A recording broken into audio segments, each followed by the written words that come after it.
Hello guys, this is your friend from ninjavibeZ. We are back with a new fanfic, which is what if Naruto unlocked his killer instinct and built a lightning harem with Yugō, Samui and Koyuki Part 1.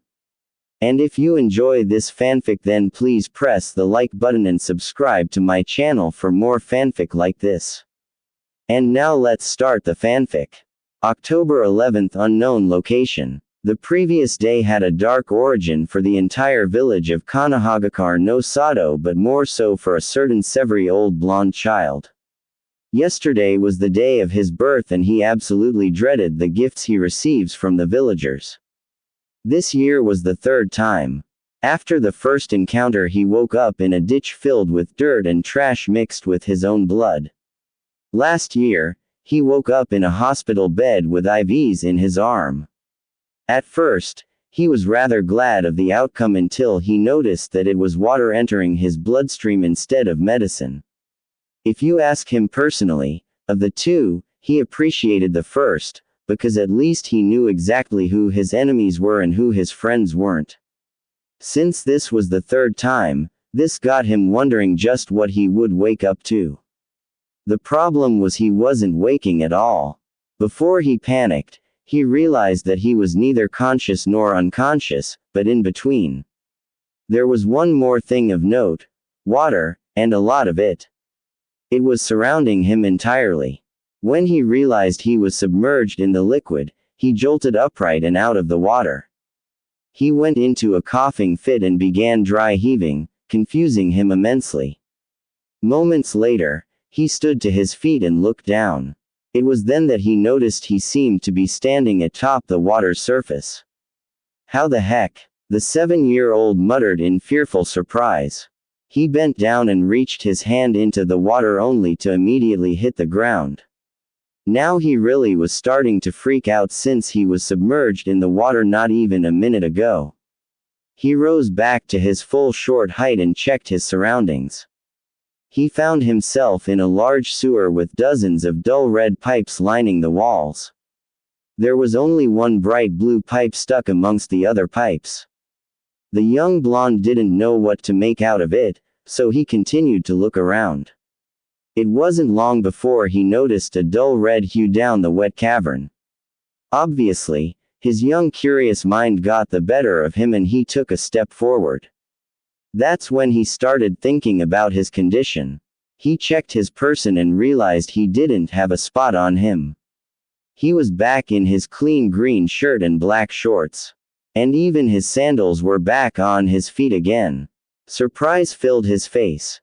Because last he checked, his shirt had been ripped off and one of his shoes were lost somewhere in the marketplace. I don't know exactly where I am, but I'm just glad I'm not half, he said, resuming his short stride towards the red light at the end of the tunnel. Because of his harsh upbringing, courtesy of the villagers' severe treatment towards him, he had been forced to raise himself without proper guardianship. He was saved from losing his sanity thanks to the men and women residing in the red light district. They were the ones who taught him how to survive. Not directly, of course. He learned by watching. He learned how to pick pockets without getting caught. It wasn't only pockets he learned to steal from. He's robbed stores for clothes and even swiped a few fruits from their stands. Doing it in broad daylight was near suicide, but he needed sustenance. Stealing after the sun went down was the best for the young blonde.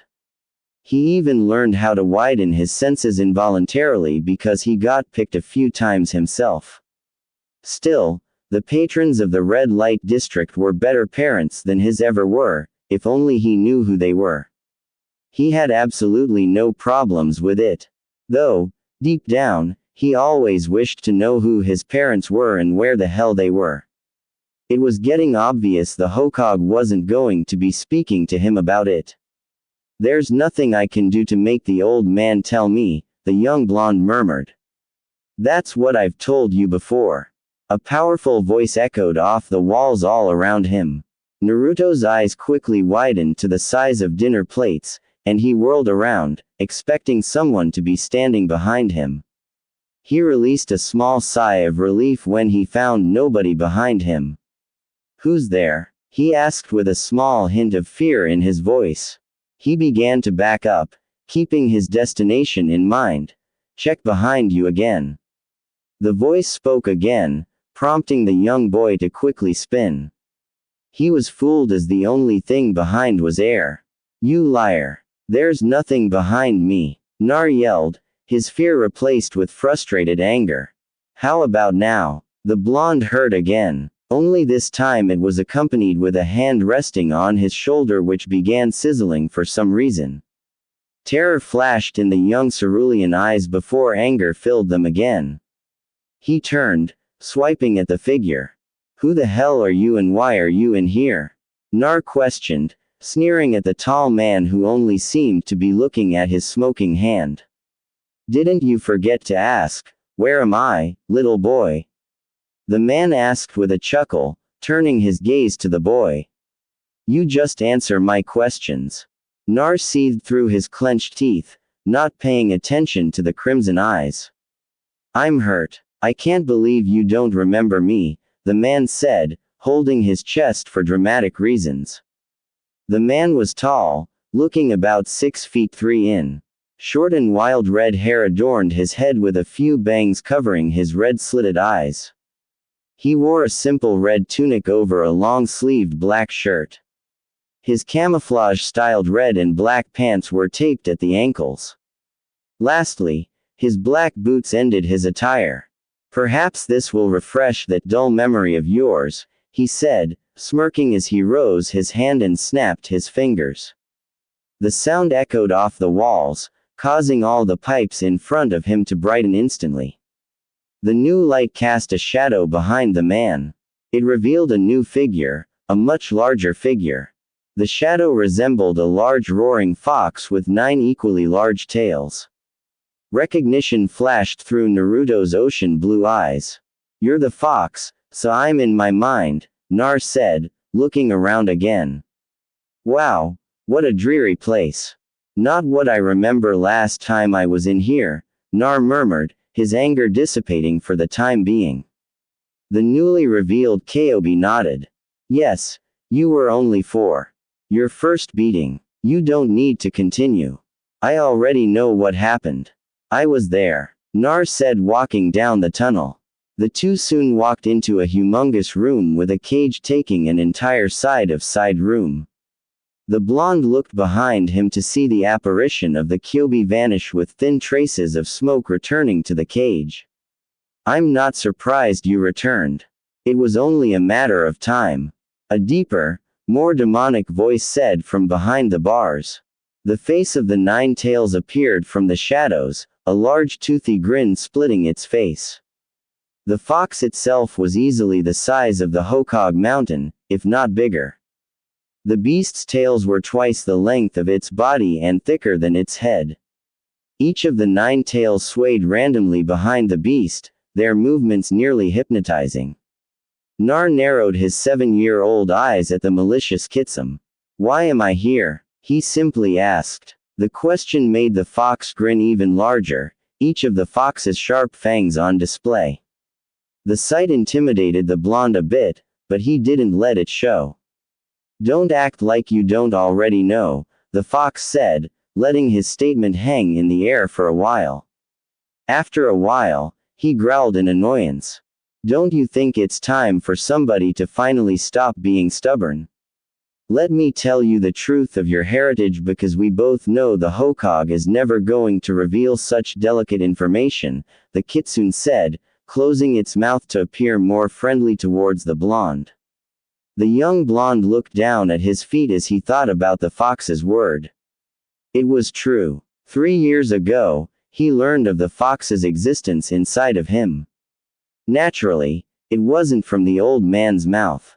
After the first attack, he appeared in his mindscape and met the fox. Except the last time, his mind looked more like a forest filled with fruit and animals. The first words out of the fox's mouth was that he knew the secret the Hokage was keeping from him. At first, the blonde was confused because why was there a giant fox in his mind where he retreated into to escape from the pain his physical body was receiving? Fortunately, Nar wasn't a dumb child. He quickly put things together and learned this fox was the same fox responsible for destroying the village 4 years prior. It was also responsible for cursing him with being the center of the hater in the village despite his young age. He didn't want to trust the fox and swiftly declined its offer, wanting to give the old man a chance. Obviously, the old man had remained tight-lipped even to this day. His only course of action was the fox, who, if he thought about it, has been with him his entire life. Voluntarily or not, it was their providing him with medical assistance. Do you really know who my parents are, or are you lying to my face to gain more of my trust? Nar questioned with narrowed eyes, his gaze now on the large kitsum. He knew somewhere in the back of his mind, the old man was never going to reveal such a guarded secret. So, the fox really was his only source of truth. The Sayobi's chuckles filled the room before it became roaring laughter. Pretty insightful, for one so young. Sadly, that is not my intent.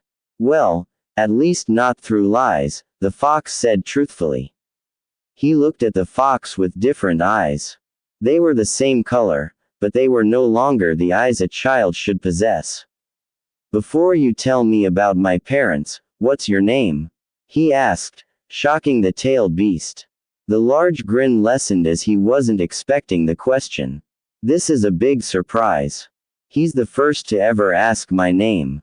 The fox smirked. Actually, he's the only one I've talked to since my series of sealings.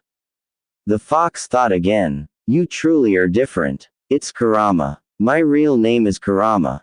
He said softly before he began telling the blonde what he wanted to tell him years ago. Reality dirty ditch. Nar awoke to find himself shirtless, shoeless, and an additional assortment of cuts and bruises covering his body. His blue eyes were darker, the same as when he was in the mindscape with the fox. Said fox had just revealed so much information that he left as soon as he was finished. He didn't have any questions as the answers were given to him.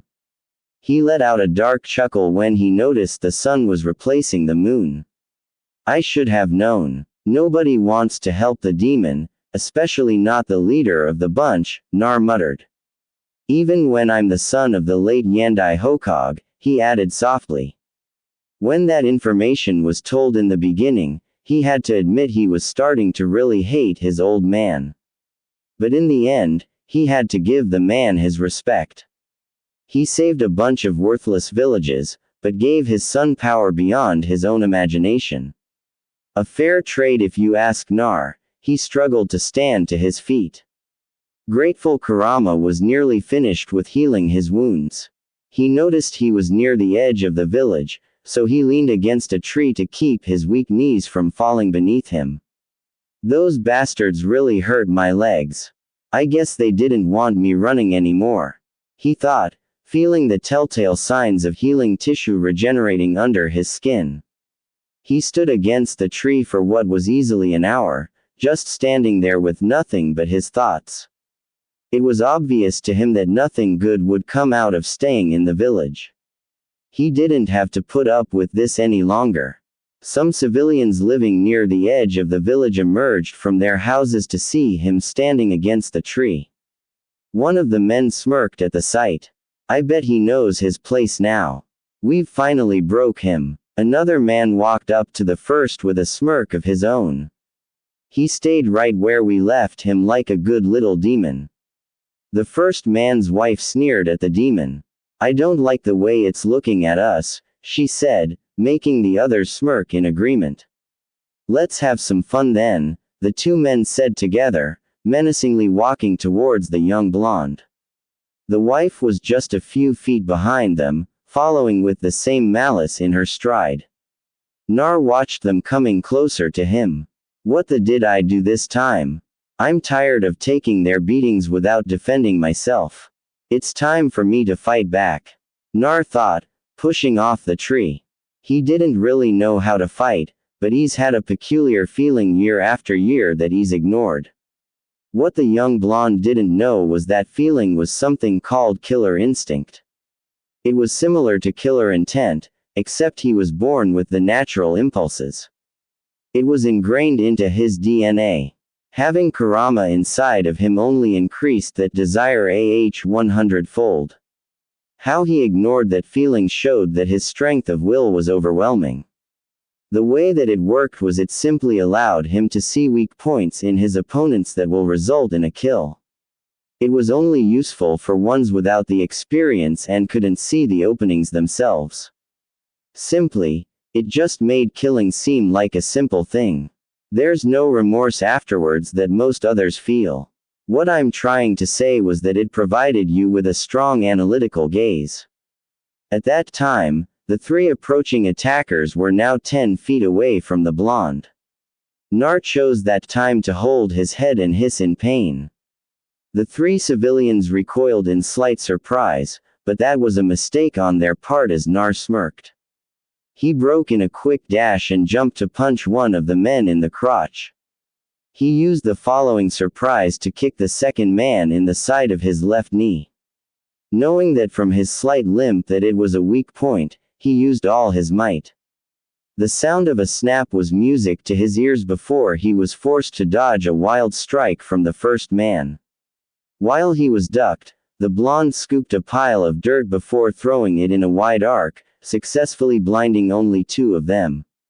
He used the distraction to throw his clenched fist into the woman's stomach. She doubled over in time for him to uppercut her in the chin. He swiftly turned his body and delivered a swift kick to the neck of the man with the broken knee.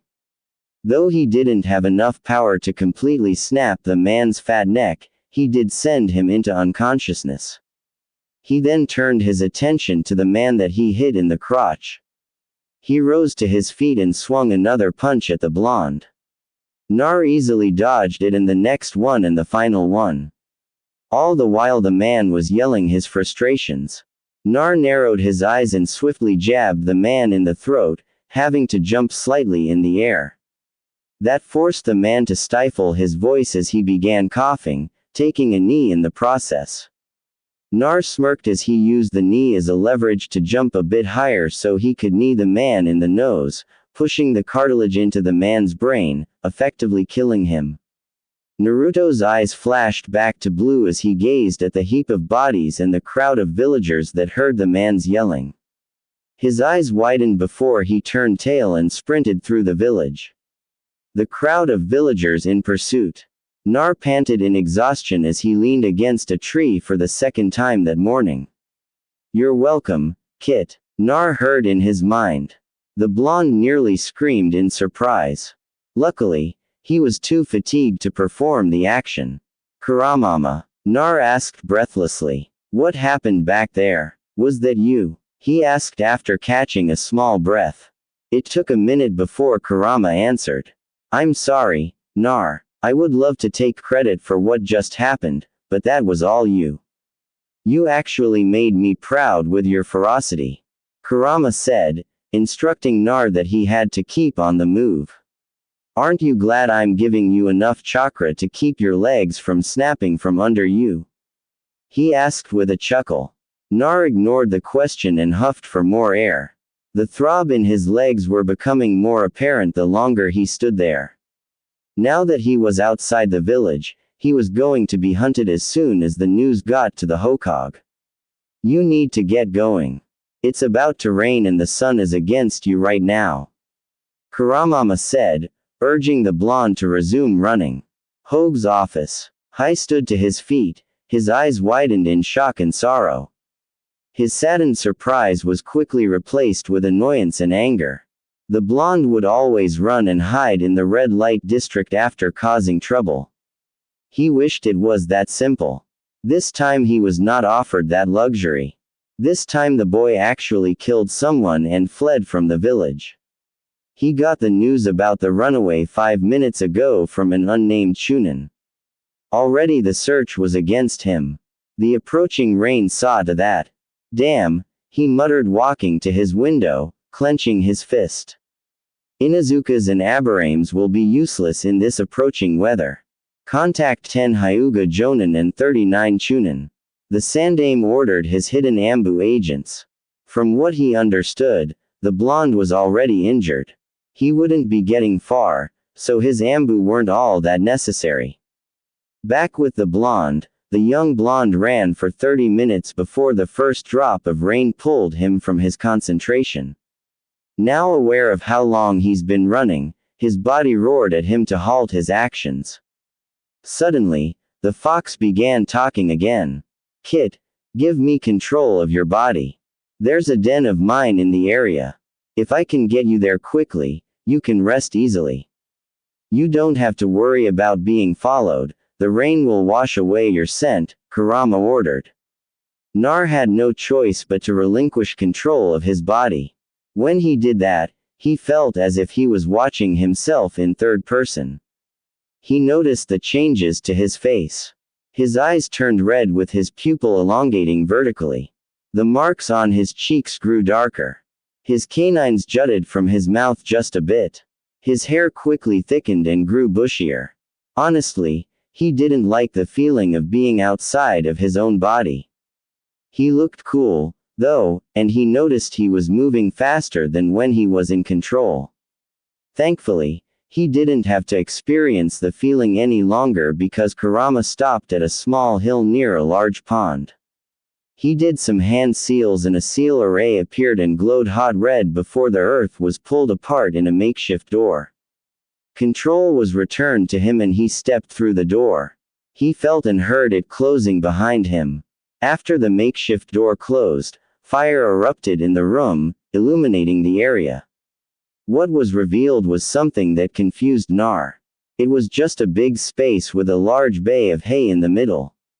I don't even care, he said, dropping onto the unbelievably comfortable hate. He wasn't on it for even a minute before he was asleep. It wasn't long before he appeared back in his mindscape. This time he woke up directly in the large cage with Kurama. While your body sleeps, you'll be pulled in here to learn basic knowledge. You would surely be exempt from such an education if you were to stay in the village, he said, manifesting himself in his human form so he could better instruct the blonde. Nar nodded, fully understanding the situation he was in. What about out there? What will I be learning? He questioned. Out there, your training will be more physical. We'll also work on your controlling your chakra so you could learn ninja techniques. You're going to need a lot of chakra control training because with me in here, it's going to be a nightmare, he said with a deep chuckle. Nar didn't know enough about chakra control to see the humor in that statement. So, you're going to be teaching me techniques. I remember spying on some ninja and saw them do awesome things. Will I be able to do the same things? He yelled, showing his excitement as he bounced on balls of his feet. Kurama let out another laugh. When I'm done with you, you'll be able to do that and then some. Right now, we should focus on what you need the most knowledge in right now. Survival, the Kitsune said as he began telling Naruto what he needed to do in order to survive. 3 years later somewhere in Kamari no Kuni living on his own outside of the village was better than he thought it would be. The past 3 years has been the busiest 3 years in all of his decade of life. Kurama put him through all of his knowledge of survival and living off the fat of the land. He learned how to erase the scent from his body to the point where he blended in with the environment. The fox taught him how to cover his tracks and if need be led somebody in the opposite direction. The most enjoyable of his survival lessons was the hunting portions. He lost count of how many boars, rabbits, and deers he's killed. That went on for the past 3 years with the addition of learning various shinobi techniques of everything but medical techniques. That was Kurama's job. He's also obtained a new attire. His old one lived out its life. Now he was wearing a black shirt under a white vest that was currently unzipped. He also wore long black and white camouflage pants with white tape around his ankles. He didn't wear any shoes, opting to keep feet wrapped with the same white tape around his ankles, leaving only some of his toes free. It was the same for his wrists and hands, stopping at his first knuckle. His blonde hair was a little longer and less spikier, with a long bang flowing down the left side of his face in a spiky arch. Also joining his whisker marks was a long scar going through all the marks on his right cheek. For some reason, that scar didn't heal right, so that's why it remained, marring his face. Although he wasn't complaining, it made him look cool. Nar grunted, looking down at the body he was dragging. This fat bastard is way too heavy. Nar thought, grunting again. The guild should be around here somewhere. I'm starting to get tired of lugging this fat ass. Nar muttered in anger. Kurama. After this, we need to go over more fu and jutsu. The item seal array is different from a living organism seal array. The blonde mentally told the demon. I told you months ago before you started doing this. Learn more. Fu and jutsu. It's not my fault you put it off for later. The blonde immediately sensed Kurama was annoyed with him. Nar rolled his eyes, still dragging the unconscious fat man. It's also not my fault they want this guy alive. The other 4 guys were wanted dead or alive. It's just the course of the fight had them dying on me. Nar thought out loud with an annoying huff. It is surprising an Akamaiki defected from the village. Kurama said, and an evil one makes it all the more surprising. Who would expect that to happen? The kitsune added. Nar grunted, not caring about the former clan member. He's lucky he's wanted alive, or I would have killed him. The blonde thought with disdain that made him question why he even accepted the bounty in the first place. Of course, Kurama said with a viscous smirk. All conversation with the fox ceased when the blonde arrived at a medium-sized brown-called building. It was 2 stories with only 2 visible windows for each floor. The roof was flat with a large bird cage on top. The population around the building was minimal compared to the other guilds he's been to. A total of 15 individuals were outside conversing amongst themselves. Some nodded to him, impressed with his capture. He nodded back, returning their respect. He knew personally that they only showed him that kind of respect was because of the small stature common with his age. Hey kid, you need any help with that body? A voice spoke to Naruto's right. The blonde didn't spare the man a single glance, instead opted to continue dragging the living body. He rolled his eyes at the man's offer. No, I don't. He swiftly declined. He made that mistake with his first bounty. He stupidly accepted someone's offer to turn his bounty in while he used the bathroom and they stole his money. He didn't panic, though. He easily tracked the man down and beat the living tar out of him before retrieving his money. After that, he made his way in search of his next bounty. This Akamaiki being his 4th. He shook his head to rid himself of walking down memory lane.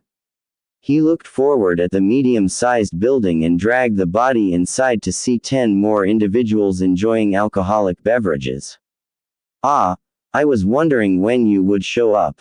Nar heard from the clerk behind the counter. So, you really did it. I'm impressed. The clerk was a man seeming to be around his late 30s, maybe early 40s. His shaggy black hair was showing hints of gray, but that was most likely because of the many fights the other bounty hunters would get into on a regular basis. He was wearing a long-sleeved gray shirt. That was all that was seen as he was behind the counter. Nar nodded, accepting the man's praise as he dropped the head of the Akamaiki down on the wooden ground. A groan was heard as Nar went to shake the man's hand. So, you did get my message? Nar asked with a cheerful tone. Thank the heavens, Nar added in relief. The clerk shook the small hand with surprising strength and perhaps a little intimidation. Nar smiled as he returned the shake with his own squeeze. This was common in the guilds. It was all about respect in the bounty hunter guilds between the clerks and the hunters. Nar couldn't stop the memories flooding his mind to when he shook hands with a female clerk down in K's Nuni. Wind Country. The blonde's eyes flashed amber to show that he was becoming irritated. The man quickly released the boy's hand, not in fear, but in amusement. Right. So, let's seal Chomaru's chakra right up and tie him down. I'll contact Konoha and they'll send some guys to pick him up.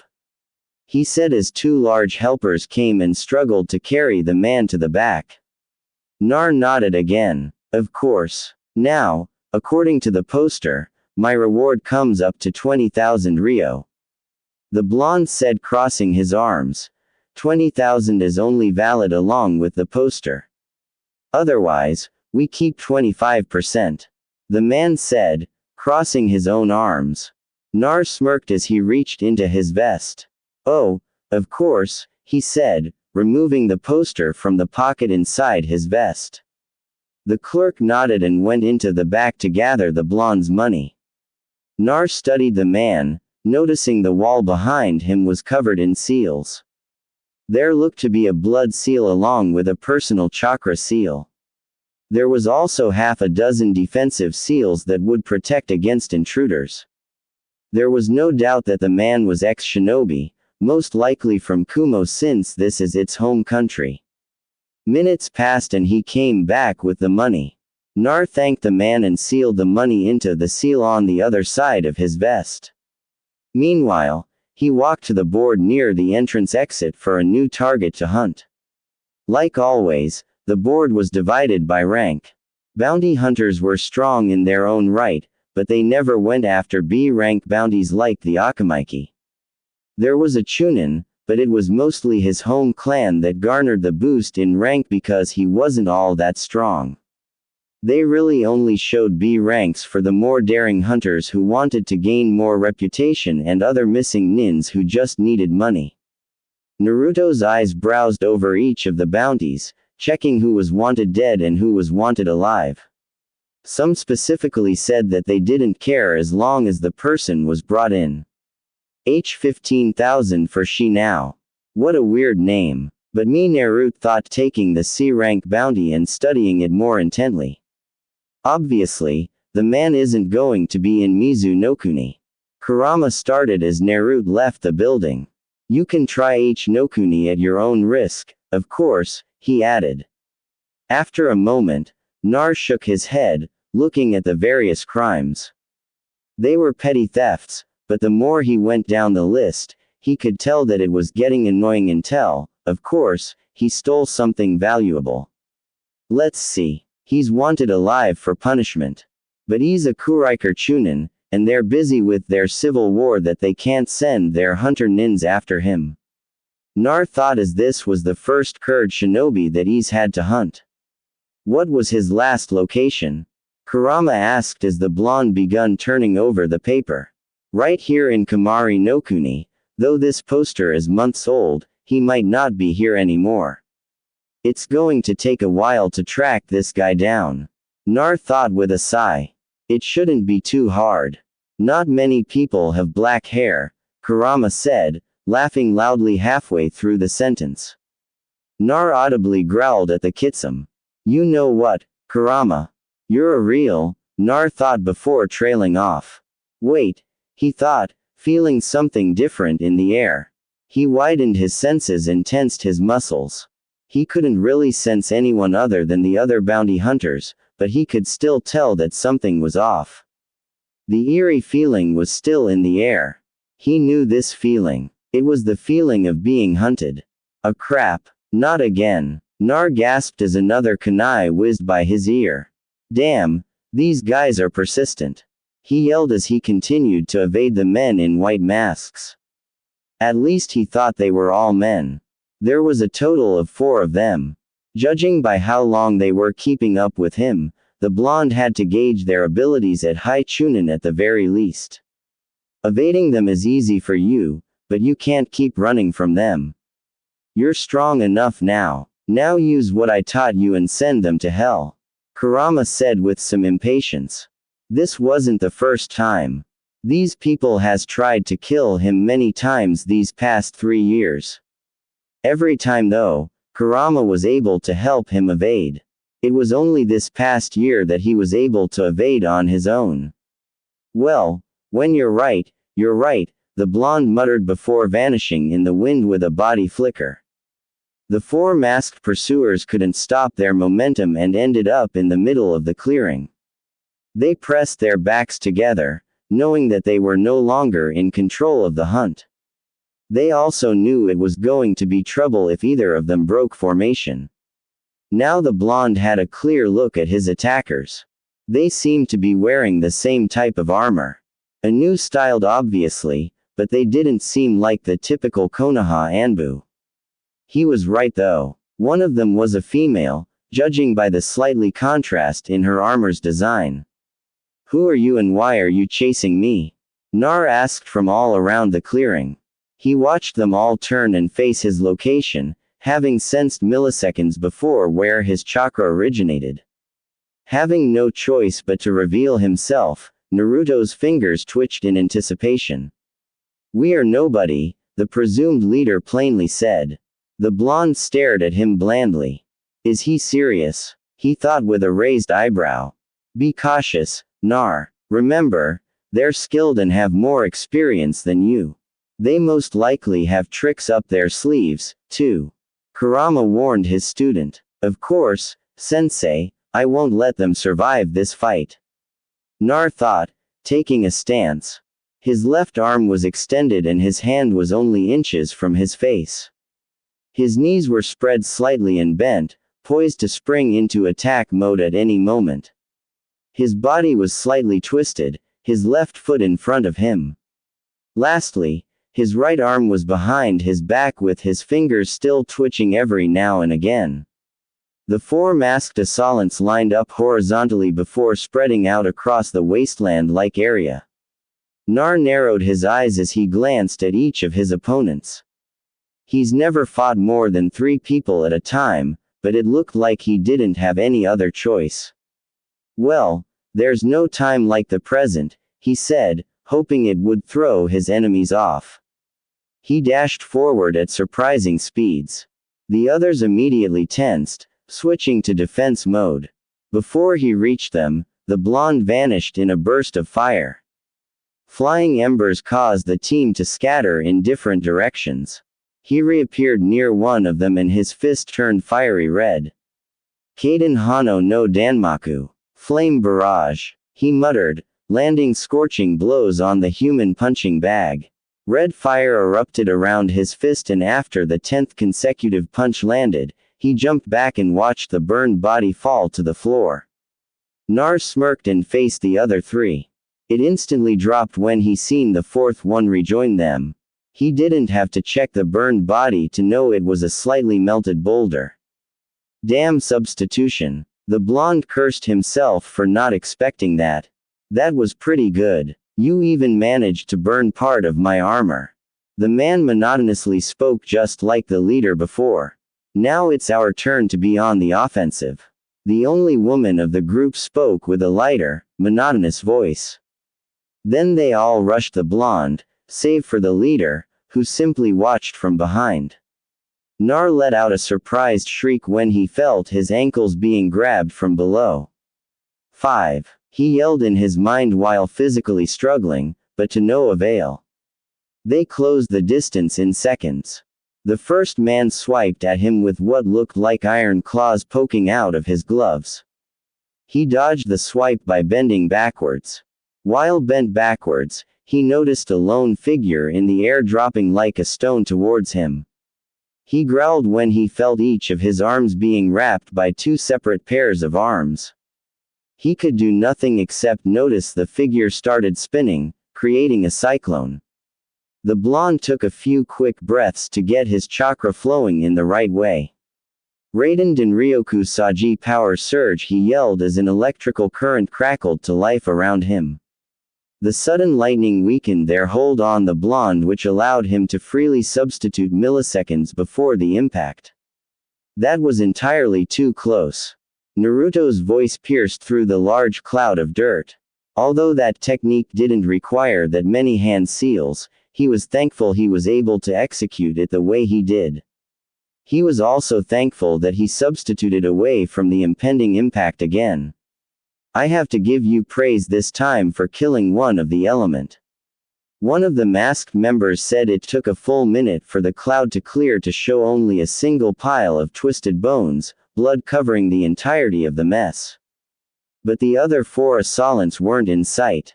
Elements. It must have been the Earth one. Nar thought, scanning his surroundings now knowing that he was once again being hunted. Do you even care that one of your teammates is dead? Nar asked again, expanding his senses.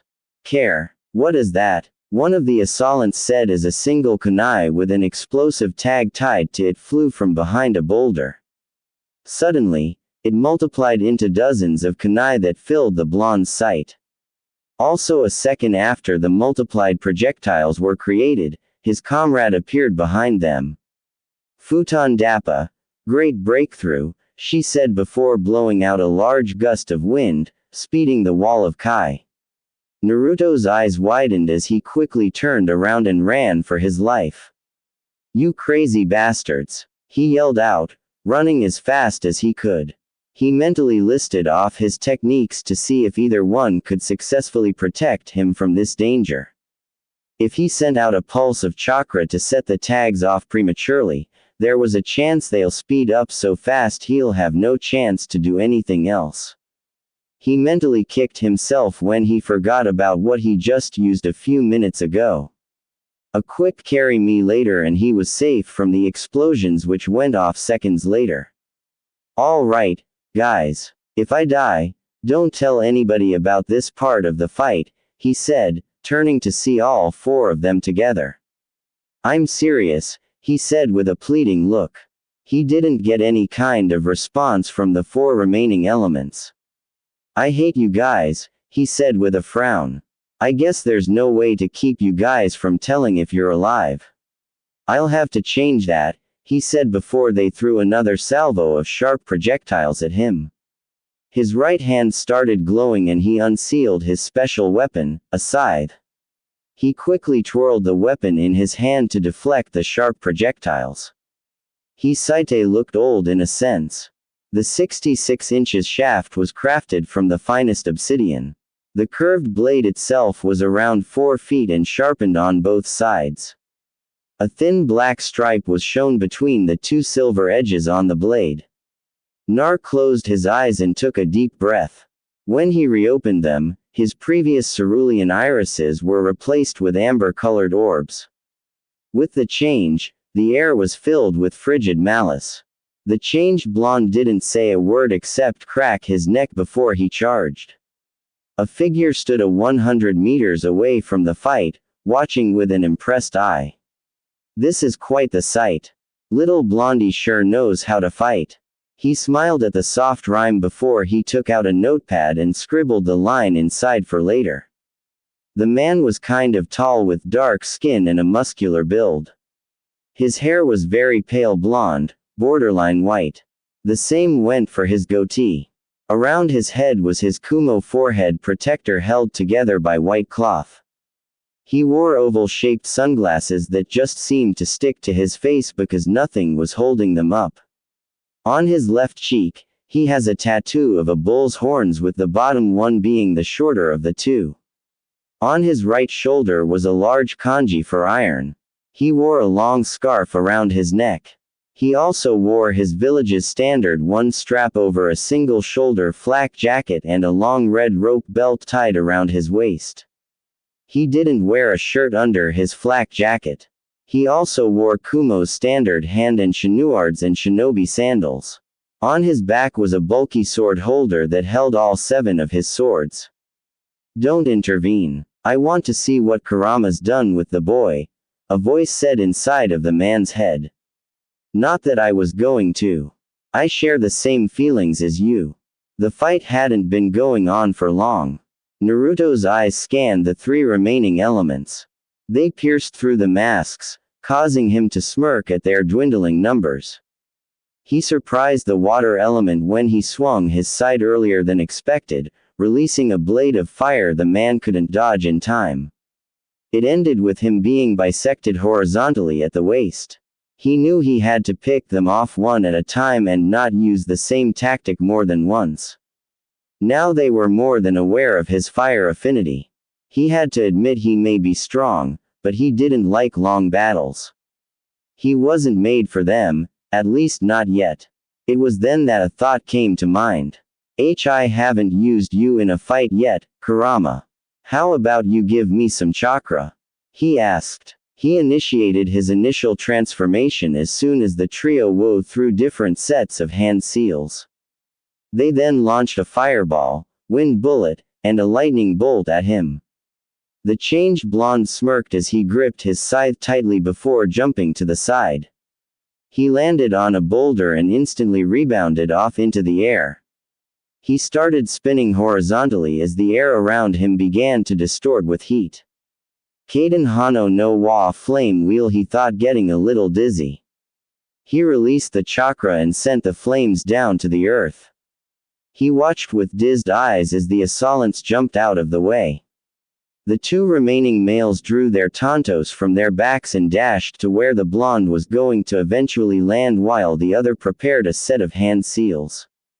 Nar grinned, temporarily resealing his side. As soon as he got within range, about 10 feet, he swung both of his arms in a wide arc, roaring loudly. Bright blue flames erupted from thin air, surprising the two males as their bodies caught on fire. Unfortunately for them, their armor wasn't protective enough to withstand the extreme heat of the blue flames. Piercing screams were heard from the previously emotionless warriors as their bones were quickly charred to ash. Nar watched with bloodlust eyes as he successfully ignited the air with blue flames. Usually, he would have to be concentrating really hard to do that, but of course, using some of Kurama's chakra made it easier to manipulate. His ear twitched as he roared in triumph. He had only used a bit of Kurama's chakra. Most of that was because of him. He was getting closer to full control. I'm almost there, he muttered, his crimson eyes returning to blue as he clenched and unclenched his fist in thought. His danger sense went off and he barely braced himself before blades of wind launched him backwards while simultaneously cutting into his arms and attire. Blood splattered against the rock he crashed into, cracking it slightly. He grunted in pain as Kurama worked to heal and close the wounds on his arms as they took the brunt of damage. You idiot, pay attention. You can celebrate when everyone's dead. Kurama yelled in rage, sending as much chakra he could through the seal to heal his container. Nar grunted in agony. He didn't take as much damage as he thought he would. It was just that he hit his head like really hard and it made him super dazed. His eyes were half-lidded and he noticed the woman walking closer to him. His heart pounded painfully in his chest as she inched closer to him. He noticed she was swaying her hips slowly, an action she was ignorant to. She slowly started unsheathing her tanto. Nar sat there mesmerized in a trance, having never seen something that was a mix of danger and arousing. His arms were hurting like hell, but if this woman was going to be the end of him, it would really, really piss him off. When the thought of her killing him came to mind, his eyes immediately flashed crimson amber. He forcibly extended his arm while simultaneously unsealing his side. The weapon of death was already going full speed in motion when it appeared. The woman assassin had expected something like this to happen, so she stopped short of the weapon's full distance. Unfortunately for her, Naruto used the force of the thrust to grab the end of the scythe and released the contraption that kept it sealed. The shaft suddenly extended via hidden chain system inside the shaft. She didn't calculate that and lost her head because of it, literally. The blonde released a breath he didn't know he was holding as he flashed a soft smile. I won. My head hurts, he said slowly, closing his eyes. He had to snap his eyes back open when he sensed another chakra signature appear a dozen meters in front of him. No rest. Another enemy, Nar thought, pulling his side back. He slowly rose to his feet to glare at the newcomer. By now, both his arms and head were throbbing slightly. He charged, limply, dragging his side behind him. His pupils elongated as Kurama fueled his body with his chakra to withstand the slight pain it was feeling. The man held up his hands in a surrendering position. Whoa, chill yo. I ain't the enemy. I'm your bro. But Naruto paid it little mind. At the moment he saw the man as an enemy. He swung his side with all his power. It simply breezed by the man. The blonde just simply used the momentum to keep on spinning. The man kept backing up, dodging the blade from cutting into him. Nar then slammed it into the ground and used it like a pole vault. He then launched himself into a flying fist. The Kumojin caught the fist and chopped the blonde in the neck, effectively knocking him out. He's so puny, but so bothersome. That's it. I'm done. I'm going home. Going to get my drink on, son. Yeah, he said, kicking the blonde's body up onto his shoulder. 6 hours later. Mindscape. Nar say in a room that only had one window and sadly it led no light in. Kurama, how long has it been? Just let me out, the blonde said, his arms bound by thick beige rope. Stop with your whining. You know damn well you're still getting punished for that fight. The fox said, his voice dripping with anger. Nar groaned as he was forced to relive his shame. The entire time he was unconscious was spent in a never-ending loop. He was forced to watch himself in third person and every time he regretted not being fully attentive. Although he braced himself for impact, he still obtained some damage. And then attacking the other stranger who appeared out of nowhere. Ignoring Kurama's warnings not to fight the man. He realized after the 50th time that this was also a test in genjutsu. His goal was to successfully end the looping illusion. But after the 100th loop, he reminded himself that breaking out of a fox's illusion was easier said than done. It wasn't as simple as causing yourself pain to disrupt the illusion. It was only now that he realized that he was in his own mind and he just needed to regain control.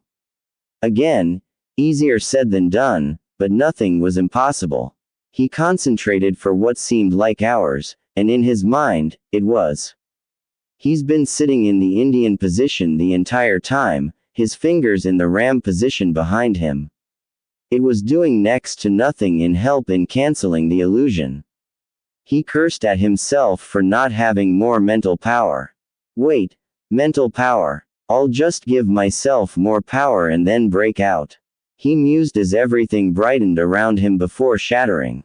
Reality. Nar noticed he was back in the real world when the sound of beeping machines echoed in the background. The sound was alien to him since the single time he woke up in the hospital, the machines were off. That's when it hit him. Wait. Machines, he thought, snapping his eyes open, only to quickly close them as the bright light nearly blinded him. He opened his eyes again, albeit at a slower pace, and scanned the room. He looked to his right to see a window, proudly displaying large clouds and a portion of a mountain's peak. Whoa, I'm high up, he thought out loud. Of course you're high. How else would we hide in the clouds? A voice spoke to the blonde's left. Said blonde stiffened in shock. He'd been scanning his surroundings for signs of malicious intent the entire time he's been woke, so about 2 minutes. He turned his head slowly to gaze upon a mountain of muscle wearing the Kumoger cage cloak. He widened his eyes at the large man. Other than the cloak, he wasn't wearing any other upper attire. Though he was wearing a large set of golden bracers on both of his arms. Thankfully, he was wearing a pair of dark gray pants. Another thing of note was the large golden belt displaying a boar's face. Damn, you're huge. The blonde couldn't help but yell in surprise. The mountain of muscle let out a boisterous laugh. I have to say, you're far more interesting than I could have imagined. I'm sorry for being rude. I'm the Yandaime Rockage. Naruto's eye looked at the man's hat atop his head and nodded his head, already knowing what his status was. I'm sorry for my rudeness, Rokage-sama. The blonde said, hoping he'll accept his apology. Whoa, I'm in Kumogak, he added, amazed, once again, looking out the window. No need for that, it should be me apologizing. My brother told me about how he found you. I'm sorry for his actions. Maybe if had acted soon, you wouldn't be in here. I spoke with a soft tone. Nar stared at him in thought before he closed his eyes and leaned his head back. Your apology isn't needed either. I'm in here because I wasn't paying attention and was reckless. At the time, I thought he was another enemy coming to finish the job. So, I attacked. Obviously, it didn't end well, Nar said, opening his eyes to search the room for any other people. He wasn't disappointed to find that room empty, save for the two of them and a few machines. Nar, he knows I'm in here. I can also feel two of my kin in the village. Kurama explained, making Naruto mentally nod. So, he turned his view back to the window again, marveling at the height he was. Surely there must be some alternate reason I'm being visited by the Rokage or why I'm even in Kumogak. Perhaps it has something to do with the 9 tails in my gut. Nar said, looking straight at the man only to see him smiling wide. Of course, but I have a question. With the knowledge that Konoha was in possession of the Kalobi, it vexes me to see you outside of its walls. Why is that? I would have been sure they would try to hold on to you for as long as you lived. I asked, crossing his arms, now donning his cage face. Nar looked at the man's face for a full minute before he leaned back again and lowered his eyelids. To make a long story short, I left, he said with a long sigh. I nodded, fully understanding. His fingers were busy scratching his beard in long, thoughtful strokes. I know what you've been through. My brother faced the same treatment for years after becoming the container for the Hibi. The same went for Yugō-chan, the container for the Nibi. Everything changed after they earned the people's respect like any other shinobi under my command, he said, smiling at the blonde's shocked face. Nar couldn't believe what the man was revealing. So the people here aren't all that prejudiced towards Gentricus? Nar questioned with a hopeful tone. I chuckled at the young boy. In this village, containers are now treated with respect. After my brother gained complete control of his Beiju and began teaching Yugō how to do the same, they began to be treated like the heroes they are. I'm not going to lie, though. Even that took time, he said, feeling proud of the changes his villagers went through. Nar looked at it with large, nearly pleading eyes. He had promised himself that he would never join a village that hated his kind. That's why he didn't stay in Suna. That and because it was way too dry over there. I never thought containers were capable of being loved by anyone, he said again, thinking of his in the IB situation. Perhaps if you were to stay here, you can experience the love within these walls. It's either that or go back to being a run-of-the-mill bounty hunter. Sure, you can scrape by with the bounties you've collected so far, but sooner or later, Konoha will find you again, and this time they will kill you. I spoke with rough authority. Nato gulped, suddenly feeling nervous. How did he know he was a bounty hunter? Did he have spies watching him, Kit? He must have found the poster in your vest. Calm down. Kurama calmed the blonde with his words. The blonde mentally sweat dropped in embarrassment.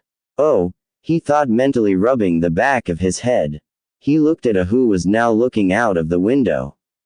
He was no doubt loving the look of serenity of his village. Konoha already found me once. Even though I know next time, I won't be so distracted, I'll accept your invitation to stay in the village, he said as I slowly turned to face him. Before he could speak, Nar cut him off, but on one condition. I chuckled, already having a feeling of where this was going. Of course, I'll further your training, but that condition needs a condition of its own. The 10-year-old Uzumaki stared at the Rokage. The man already knew what he wanted, but the blonde didn't know what the man wanted. As long as we reach a fine compromise, I'm cool with anything, Nato said as his stomach growled. Nar rubbed his head in embarrassment as he couldn't think of when he ate last. Smirked as he returned his gaze back out the window. I'm glad to hear you say that. He spoke mysteriously with a haunting chuckle. Nar didn't know how to take that, but something told him that it was going to be an exciting event. Somewhere in Kamari no Kuni, age 11. A full year passed with the blonde's training reaching new peaks. The training A was still putting him through was supernatural. If it wasn't for Kurama's healing and encouragement, he would have given up. His brother, Killer B, gave him plenty of further instructions for tapping into Kurama's power. Though, anything after 5 Tales of version 1, there were complications. And don't even get him started on anything version 2 related.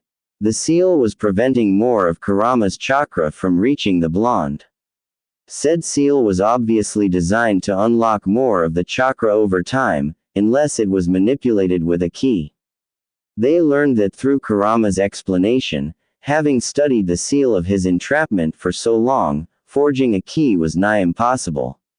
If Nar wanted the power, he really had to rip the seal off the cage and take it. The blonde obviously wasn't going to do that. The two might be cooperative towards each other, but they weren't friends. It was more like a you scratch my back, I'll scratch yours type of deal.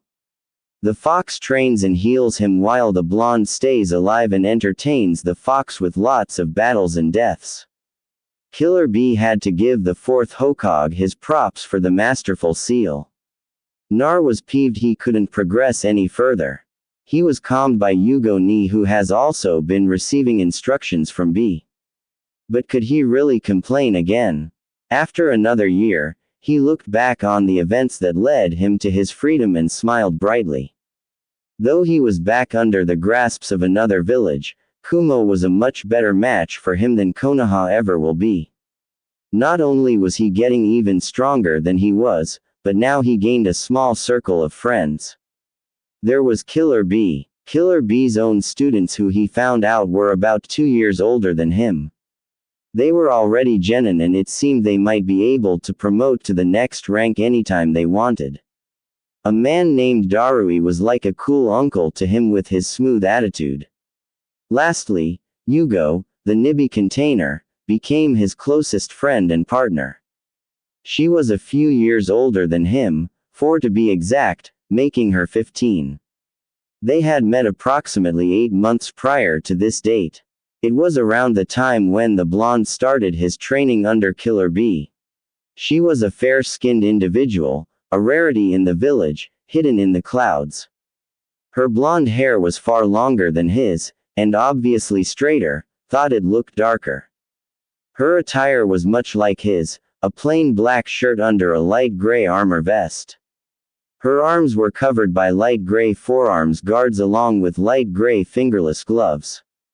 Light gray chenoards were over her black pants and black sandals covered her feet. Resting atop her head was her hunter mask with Kumo's symbol along the forehead section.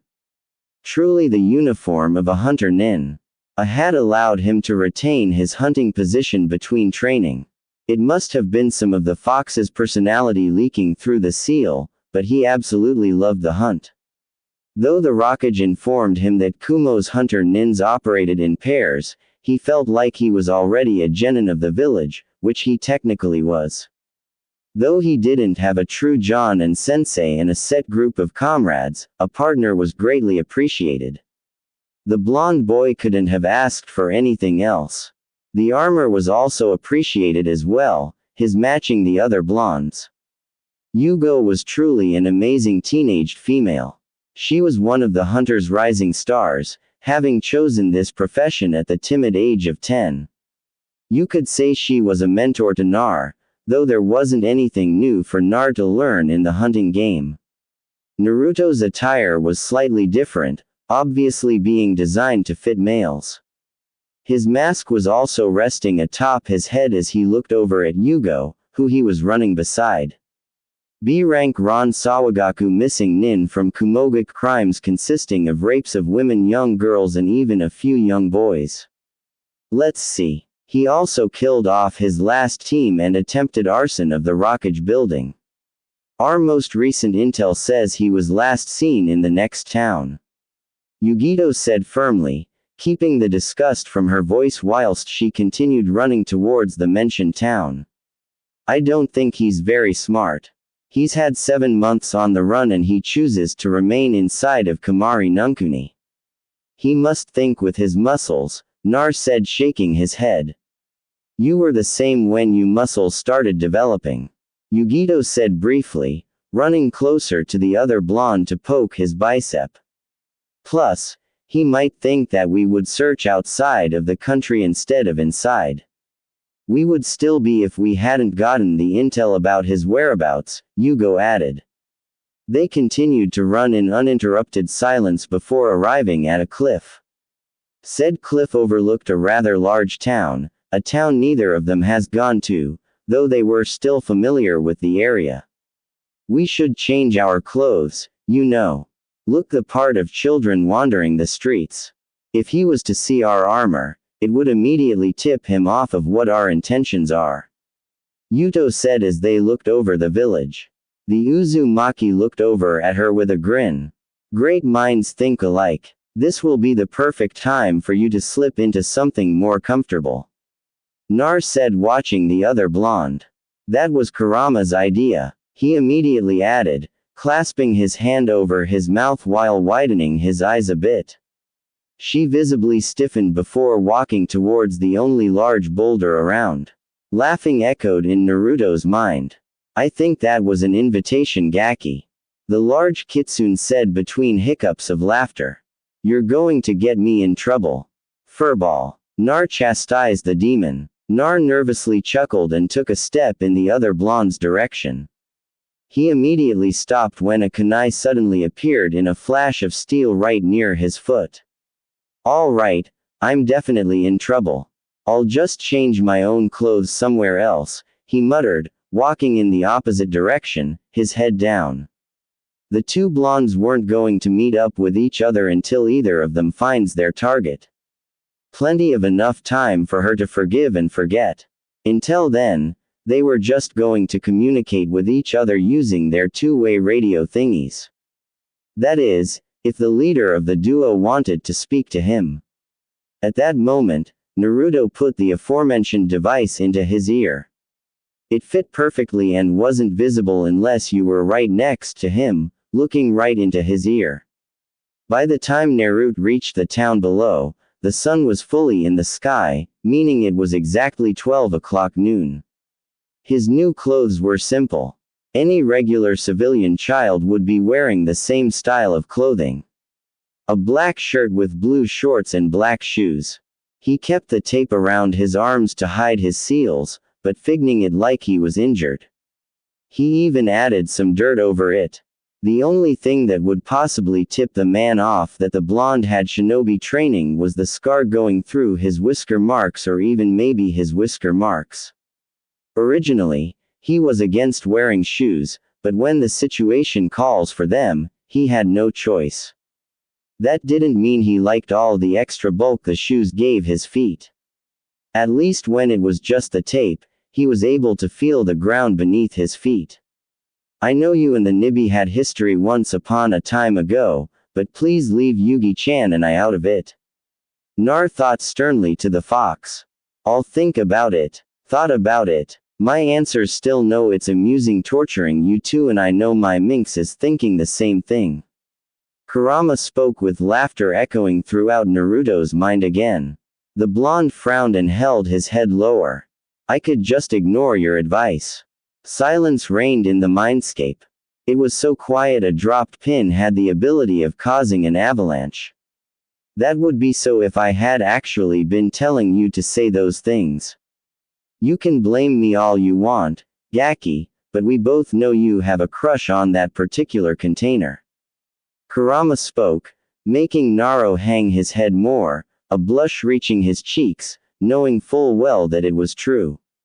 I remember when it started off as admiration and respect for seeing another gentry.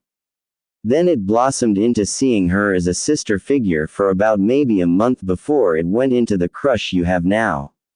Kurama explained, knowing the blonde could sense the smirk he was wearing. She isn't the only one. He spoke up quickly, cutting Naruto's response. You also like that short-tempered red-headed girl for some reason. What's her name again? Kurama asked, drawing a blank. Karui. The blonde simply answered, his blush seemingly increasing in color. Can you blame me? Her feisty personality tells you that she won't take from anybody. Especially you, Kurama added with a chuckle. Also, what about the large blonde? That might be a lot more on the lust side of a crush. Kurama asked again, drawing a blank. You don't have to ask about Samui like that. Nar replied, said girl entering his mind along with the others, his blush increasing tenfold, making him look like a walking tomato. She was the trickiest one to read. He didn't know what she was thinking. She always acted like she was on a mission, her facial expression never changing from seriousness. It's possible that she doesn't express anything else because of her large counterweights. She most likely just needs a long break, perhaps with a massage. The blonde put on a happy face and waved to everybody who waved at him. That actually makes sense. I'll offer her one next time we're both in the village, he thought before he passed a small shop. He nearly completely passed it before he felt a larger than normal chakra signature inside. He smiled when he entered. It seemed Lady Luck was smiling down on him. There, looking at a stack of candy, was Ron himself. Also, there seemed to be a lot of candy at the front of the store. This definitely was going to help him with gaining Yugō's forgiveness. Ron wasn't overly muscular, but you could obviously tell he trained his body.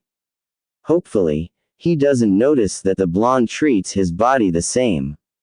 The man had short and spiky brown hair. He was wearing a dark gray shirt with black pants and black boots. Around his right bicep was a white strip of cloth. The reasons were unknown, but from where Naruto stood, it looked like a wound was underneath. Whether it was recent or not was a mystery. The smile remained on his face as he walked over to get some candy of his own. Also, he promised Omoi he would buy some lollipops anyway, for a price, of course. That boy was not a good gambler. He kept overthinking things, not trusting his instincts. Let's hope she actually pays me back this time, Nar muttered on purpose, much to Kurama's amusement. Also because it was a part of his bait. Pardon. A voice spoke to Naruto's left. The fist caught the bait pretty fast. The young blonde looked up at the tall missing nin. The man was looking down on him with a raised eyebrow and a certain look in his eye. Oh, you heard that?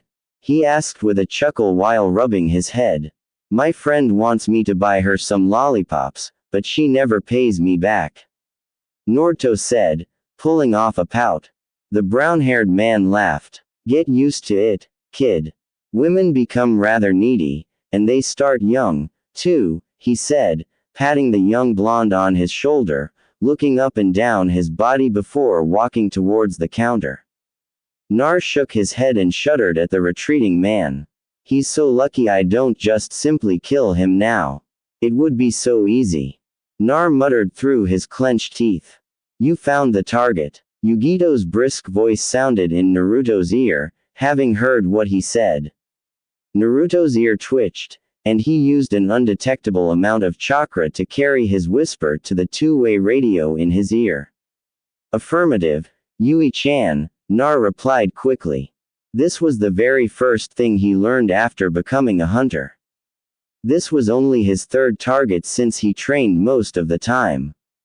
They had spent the past 2.5 weeks tracking down Ron faster than the last team sent after the man. Excellent. Place the tracker on him quietly and quickly. We'll dispatch of him somewhere private. Yugō spoke again. Yeah. Nar mumbled before running to the counter in childlike excitement. The older man had sensed the boy's unusual chakra coming and stepped aside. Nar smirked a bit and his finger brushed against the fabric of his shirt as he passed by. Piece of cake, Nar thought before tossing 5 cherry lollipops, 2 blueberry lollipops, and 3 watermelon lollipops on the counter. How much, Oa-chan? He asked the middle-aged woman, who sent the blonde a weak glare. She wasn't that old. Ron shook his head at the young blonde before leaving. He was none the wiser about the minuscule beacon of chakra radiating from his shirt. 2 hours passed before Naruto and Yugito thought they should meet up with each other. The beautiful container was wearing a navy blue tank top, a white skirt that went to the middle of her thighs. Her white and blue socks covered her entire shins, and her blue shoes completed her attire. Nar flashed a smile at her choice of clothing. Looking good, Yugi-chan, Nar said, going for a hug. The nibby container blocked his attempt with a stiff arm. Stop fooling around so he could get back to work, she said, fixing him with a stern stare. Naruto pouted with an unenthused salute. Aye, Captain, he spoke before slowly walking west. They walked for a few minutes before Naruto's stomach rumbled to life. You read my mind, stomach. I'm hungry, he said, giving Yugito a pleading look. Please, can we get something to eat? Yugito released a sigh and rolled her eyes. You're always hungry, she huffed out. The whiskered blonde groaned as his stomach growled again. I'm trying, stomach, by she's being a meanie. Nar said, poking his gut. Yugito released an annoyed sigh. Stop talking to your stomach. Don't listen to her. Find some food, Nar said, voicing his own stomach. Yugito rolled her eyes and crossed her arms. I have to listen to her. She's my beautiful captain. Nar responded to his gut. Said beautiful captain blushed lightly. He was always calling her beautiful to have things go his way, and they always worked. Fine. Well, take a break, but you're paying, she said in defeat. Nar cheered and let his nose guide him to their lunch. An hour later, the two blonde left a small restaurant. The lady working there thought the two were siblings and wouldn't shut up about it. It seems they were having a special that day. Siblings eat a small discounted price. Neither of them corrected the lady and simply ate their lunch. Nar contently patted his stomach. Who knew mountain lion could be so delicious? He thought out loud, ending with a light burp. You really missed out, Yugi-chan, he said, knowing she only had some fried fish. I can't believe you just ate that. It's like you just ate me, she said, immediately blushing dark red after. Whoa, Kurama yelled in Naruto's mind as Naruto laughed with a light blush. It was obvious Matabi was venting her anger through Yuto's mouth. The female container tried to storm off in embarrassment, but Naruto grabbed her wrist. I know that wasn't you, Yugi-chan. You don't have to leave. Listen, I won't eat any more felines, or at least in front of you. So, let's just find this guy, kill him, and then go home for some sushi on me. Okay, Nar said soothingly, caressing her hand while squeezing lightly. Yugito smiled at the whiskered blonde. You know, sometimes I forget who's the oldest. She returned his soft, reassuring squeeze. Nar chuckled at something Kurama told him and started running south. Yugito stared at Naruto's retreating back when her own demon said something herself. She palmed her face before growling and chasing after the other blonde. 30 minutes passed before the blonde duo arrived at their designated location. Yui-chan, I have good news and bad news. Yugō groaned. Let me guess the bad news, she said, picking up a shirt from the floor of the abandoned warehouse they were in. He removed the tracker you put on him, she said, tossing said shirt. And he's probably halfway to the border by now, Nar pouted. Well, yes, that's partially true. But you forget the good news, he said, to which she gave him a glare to hurry up. Which is his still here. The blonde added, twirling his finger around in the air, signaling that the man was still within 15 yards of their position. Chakras seemed to flare up around them to show the young blonde was right. If it isn't the cute little blonde from the candy shop, I knew you were trained. Tell me, young one, how do you know I was still here? The man's voice sounded throughout the entire area. I know what you smell like, Naruto said, tapping his nose. I want to know what you smell like. You and your sweet little friend right there. The voice sounded softly. Both the blondes shuddered. Plus, Nar yelled, the last team that found you turned up dead by a final confrontation. They were very aware. There was no chance they would be ambushed even on their worst days. It seems you have enough warrior's pride to face them head on, Nar said, cracking his bandaged knuckles. Sadly, the last team just weren't strong enough to handle you. That's why our leader sent us. Yugō chimed in. Are you sure? You two are enough. The voice questioned with sharp doubt. Nar smirked. Believe it or not, I am smarter than all in my age group and even some adults. The tracker I placed on you was far more special than you gave it credit for. It's in your skin now, ma'am. There's no point for you to hide. Nar said, nodding at Yugō. She smirked and disappeared. A yell sounded seconds after and Ron's body skidded into view before he flipped back onto his feet. His torso was uncovered, showing his muscles. A large bruise smack dab in the center. We'll also be releasing this young girl so she can return home. Yugō said from the second floor overlooking the others, a young girl beside her. The girl was slightly younger than the Koyuki container. Maybe by a year. She was chocolate-skinned with shiny silver hair. A stunning contrast really. She was going to be a real head-turner when she grows up. Currently, strong rope bound her hands and feet together and duct tape was over her mouth. That was until Yugō removed it using chakra to numb the pain. Ron growled. The sight of his recent catch in Yugito's arms enraged him. Time slowed down after those two words exited his mouth. No sooner did the shine of something metallic enter his peripherals. You is no bitch, a voice said before time quickened and his head was removed. Nar was a few feet behind the headless body, his side held in a reverse grip. He growled as he swung the blood from his side before it was resealed. He took a deep breath before he turned around, his amber eyes turning back to blue. Mission accomplished, Yugi-chan, Nar said with a grin. Yugito stood shocked. In the past, the blonde had never acted that protective of her, even though she was fully capable of taking care of herself and would have killed the man herself. But Nar just revealed that he was clearly faster than her. She shook her head and returned her partner's grin. You're right, Naruto. Clean everything up and meet me on the south edge of the village, she said, jumping down from her perch, the girl holding onto her tightly. I'm taking this one home, she added, patting the child's head. Thank you for saving me, the young girl said to Yugō. She wiggled herself from Yugito's arms and ran to give Naruto a hug, and thanking him as well. Nar smiled at the girl. Oh, it was nothing, he said, rubbing the back of his head, watching her run back to Yugō. Yugito shook her head. Anyway, let's get you home, she said, escorting the little girl from the warehouse. Nar shrugged and walked up to the dismembered head and sealed it in a scroll. After he finished, he concentrated.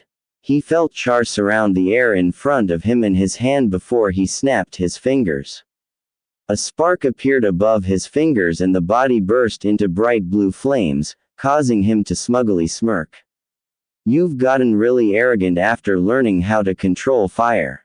Kurama said from the depths of Naruto's mind. I guess this is the part where you tell me.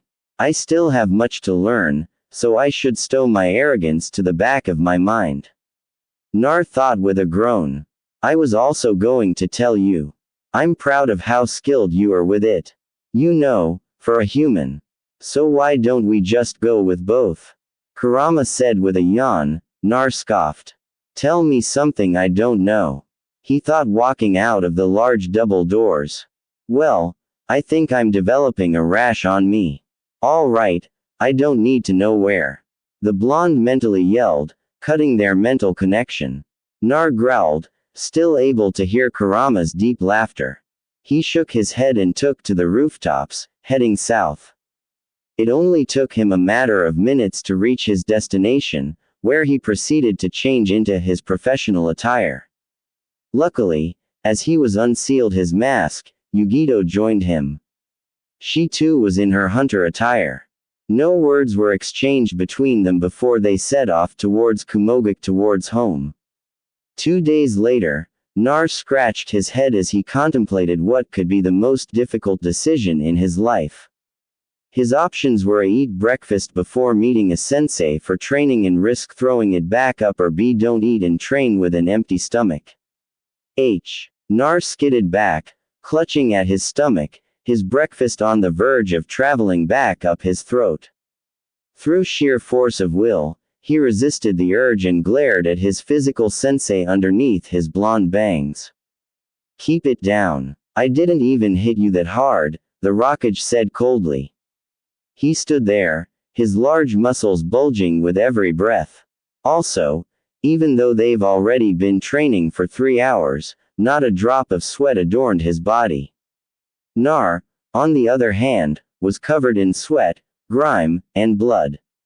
He too was shirtless, and you could see multiple bruises and cuts adorning his chiseled body, though they were quickly receding from sight. The blonde was proud to show off his body whenever he got the chance. Now, Rod looked absolutely cut. His muscles were very noticeable, but not to the point of being grotesque in appearance.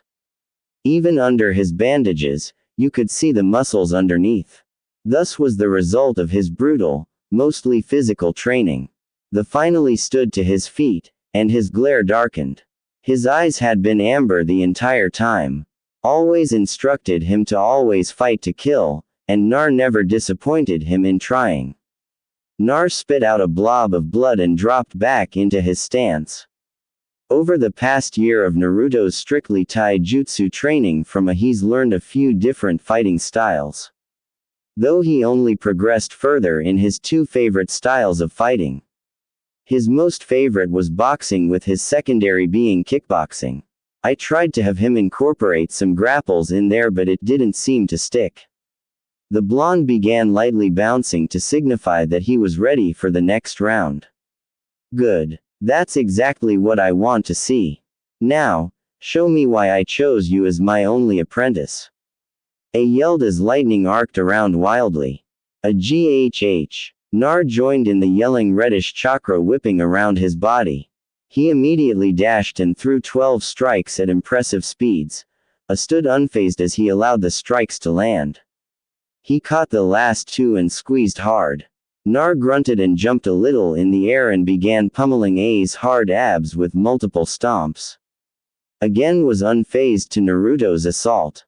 In a stunning display of acrobats, I did a backflip. His grip on Nar still strong. Nar was slammed on the ground as I finally let go of him. But it wasn't finished, and he scooped Naruto's body with his foot and kicked him a few feet in the air. It happened so fast that Nar didn't have time to be surprised. I stomped his back foot in motion for the beginning of a double-fisted strike. Naruto's amber eyes saw this and his body flew into motion. He was able to slap, more like springboard, himself over the attack. He then proceeded to twist in the air until he was bailed to axe kick the Raikage on top of his head. The force of the attack caused a small crater beneath them. A smirked and Naruto's foot was instantly grabbed. The man then proceeded to spin quickly before throwing Nar across the training ground for the 7th time since the start of their training session. The whiskered genin was going far too fast to ride himself in the air, and because of his inability he smashed into the side of a mountain. I relaxed and crossed his arms. You'll never get to uphold your end of the bargain if you end up dead because of this training. Nar heard from beneath a pile of rubble. You know he's right. It'll be a real disappointment if you don't complete the dia. Foxes are big on deal-making situations. Kurama said with a sigh. Well, surprise. I'm not a fox. Nar said annoyed. No, but you are the container of one. So, if you don't complete the deal as agreed upon, I'll have to eat you and everyone you love. The kitsune said with the utmost casual tone. Nar groaned as he pulled himself from the wreckage. Fine. Lord pain in the ass. Nar thought before emerged from the wreckage. I'll just have to try harder, he said, his will to fight returning stronger than ever. A's face split into a large grin. Now you're ready, he said, uncrossing his arms before he surprisingly went on the offensive. Nar relied on pure instinct to dodge his sensei's attacks. The blonde was only able to evade 3 out of every 5. You're getting better. Keep it up, I said just before upping the acceleration, cutting Naruto's success in half. Nar was growing frustrated and called upon Kurama's chakra. The crimson chakra bubbled from Naruto's body and he swiped at it, forcing him to jump back. Nar simply stood there allowing the chakra to heal his body before he withdrew it back into the gate. Nar heaved and spit out another blob of blood. He stayed in his initial stage, yet his eyes were focused in an amber color. The slit in his pupil remained as Naruto cracked his knuckles. He prepared to fight again when I held up a hand, halting his preparation. That's enough for now. I'm satisfied with how you've grown this past year. I believe you're ready for the mission we talked about last year, I said with a large, proud smile. Nar closed his eyes and inhaled deeply. He opened his eyes, cerulean replacing amber. Thank you, sir. I've been waiting for this moment since you spoke it, Nar said with a straight face, though his shaking clenched fist showed the excitement he was feeling. Good. You have until sunset to prepare. Good luck on your quest, A said, watching as Nar bowed before he walked away. A look down at his chest as 3 thin red lines appeared. Yep.